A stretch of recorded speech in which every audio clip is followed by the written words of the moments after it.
কাজ করি, আমি গ্রামের গাভীচরণ ডাক্তারকে ডেকে আনি, সেই কিছু একটা করতে পারবে। কিছুক্ষণ পর বাপি গরুর ডাক্তারকে ডেকে নিয়ে আসে। বাহ, এই গরু তো দুর্দান্ত ডান্সার। আরে dance cow dance, dance dance dance cow dance. আরে ওসব বাদ দিন তো, আগে দেখুন গরুর পেটের ভেতর কি হচ্ছে। এই শুনে ডাক্তার একটি বিশেষ যন্ত্র বার করে, যার নাম আল্ট্রাসাউন্ড স্ক্রিন। এতে পেটের ভেতরে সব দৃশ্য সহজেই দেখা যায়। ডাক্তার ও বাপি আল্ট্রাসাউন্ড স্ক্রিনে দেখে পেটের ভেতরে ঝুমা ও সরু গান গাইছে আর দুধ খাচ্ছে। ওরে বাবারে, আমার গরুর ভেতরে ঝুমা ডাইনি আর তার বর রয়েছে।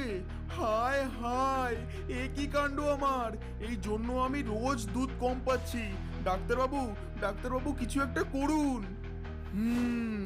বড়ই জটিল বিষয়। তুমি চিন্তা করো না বাপি, আমি তোমাকে একটা ওষুধ দিয়ে যাচ্ছি।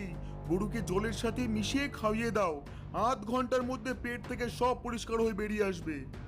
বাপি ডাক্তারের থেকে একটি বিশাল লাল ট্যাবলেট নিয়ে জলের সাথে মিশিয়ে গরুকে খাইয়ে দিল। কিছুক্ষণ পর গরুর পেট কাঁপতে লাগলো।